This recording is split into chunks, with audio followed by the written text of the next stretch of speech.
പ്രിയപ്പെട്ട പ്രേക്ഷകരെ, ഈ ദിവസം ഞങ്ങൾക്ക് നിങ്ങൾക്ക് നൽകാനുള്ള വലിയ വാർത്തയുടെ സമയത്തിലേക്ക് പോകുന്നു. ദ ബിഗസ്റ്റിലേക്ക്.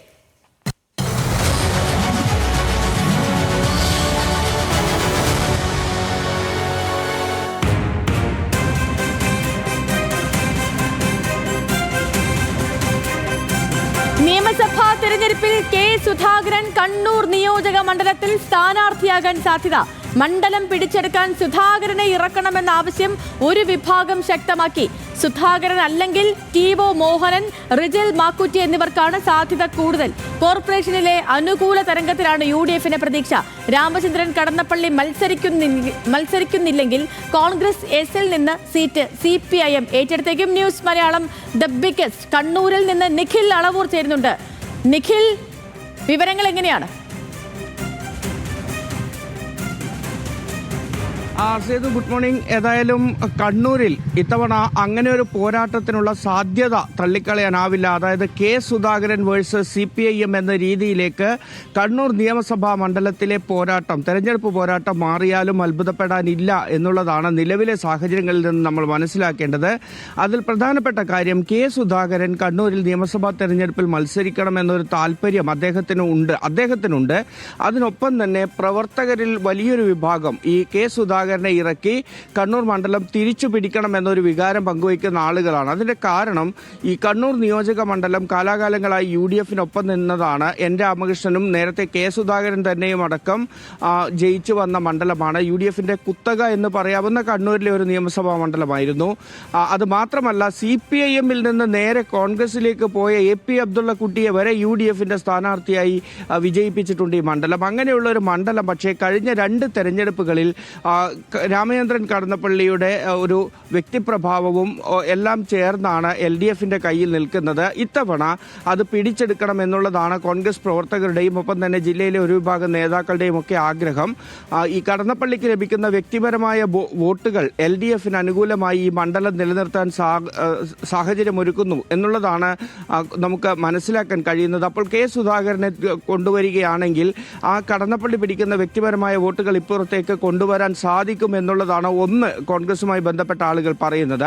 മറ്റൊന്ന്, ഇത്തവണ കണ്ണൂർ കോർപ്പറേഷനിലും ഒപ്പം തന്നെ ഈ നിയോജക മണ്ഡലത്തിൽ പെടുന്ന പഞ്ചായത്തായ മുണ്ടേരി, നേരത്തെ നമ്മൾ പലതവണ പറഞ്ഞതുപോലെ LDF-ന്റെ കുത്തകയായിരുന്ന ഒരു പഞ്ചായത്താണ്. 45 വർഷത്തിന് ശേഷം അവിടെ ഇത്തവണ ഭരണം ലഭിക്കുകയാണ് UDF-ന്. നേരത്തെ വലിയ വിവാദങ്ങളൊക്കെ അല്ലെങ്കിൽ ചർച്ചകളൊക്കെ നടന്നതുപോലെ CPM ജില്ലാ സെക്രട്ടറി KK രാഗേഷിന്റെ പഞ്ചായത്താണ്. ആ മുണ്ടേരി പഞ്ചായത്ത് ഇത്തവണ UDF-നൊപ്പം നിൽക്കുന്ന ഒരു സാഹചര്യമുണ്ട്. കണ്ണൂർ കോർപ്പറേഷനിൽ വലിയ വിജയം UDF സ്വന്തമാക്കുന്നു. ഇതെല്ലാം ആകുമ്പോൾ വലിയ ആത്മവിശ്വാസം ഈ മണ്ഡലം പിടിക്കാമെന്ന കാര്യത്തിൽ കോൺഗ്രസിനുണ്ട്. അങ്ങനെ പിടിക്കാൻ കെ സുധാകരൻ കൂടിയാണ് വരുന്നത് എങ്കിൽ കണ്ണൂർ നിയോജക മണ്ഡലം ഇത്തവണ കൈപ്പിടിയിൽ ഒതുക്കാം എന്നൊരാഗ്രഹമുണ്ട് കോൺഗ്രസിന്. അങ്ങനെ ഒരു ചിന്തയുണ്ട്. അതുകൊണ്ട് കെ സുധാകരൻ മത്സരിക്കട്ടെ എന്നതാണ് പ്രവർത്തകരുടെ വികാരം. കെ സുധാകരനും അതിൽ താല്പര്യമുണ്ട്. പക്ഷേ ഈ കെ സുധാകരനെ മത്സരിപ്പിക്കാനുള്ള ഒരു തീരുമാനം വരികയാണെങ്കിൽ സ്വാഭാവികമായും മറ്റ് MP-മാർ ഉൾപ്പെടെയുള്ള ആളുകൾ അവർക്കും മത്സരിക്കണമെന്നൊരാവശ്യം ഉന്നയിക്കും. അങ്ങനെ വരുമ്പോൾ അത് തർക്കത്തിലേക്ക് പോകും. അങ്ങനെ ഒരു തർക്കം ഉണ്ടാവുകയാണെങ്കിലാണ് കെ സുധാകരന്റെ പേര് പരിഗണിക്കപ്പെടാതെ പോവുക എന്നതാണ് നമുക്കിപ്പോൾ മനസ്സിലാക്കാൻ കഴിയുന്നത്.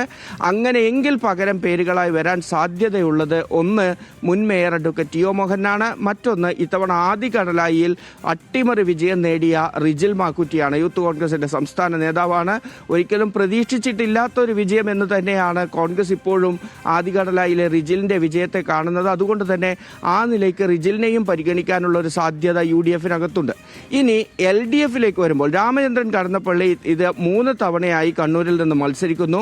ആദ്യത്തെ തവണ AP അബ്ദുള്ള കുട്ടിയോട് മത്സരിച്ച് തോറ്റു. പക്ഷേ രണ്ടാമത്തെയും മൂന്നാമത്തെയും, അതായത് കഴിഞ്ഞ രണ്ടാമത്തെയും അവസാനത്തെയും തെരഞ്ഞെടുപ്പുകളിൽ മത്സരിച്ചപ്പോൾ രാമചന്ദ്രൻ കടന്നപ്പള്ളിക്ക് വിജയം സ്വന്തമാക്കാനായി 2 തെരഞ്ഞെടുപ്പുകളിലും അന്നത്തെ DCC പ്രസിഡന്റായിരുന്ന അന്തരിച്ച സതീശൻ പാച്ചേരിയെ പരാജയപ്പെടുത്തി വിജയിക്കാൻ സാധിക്കുന്നു.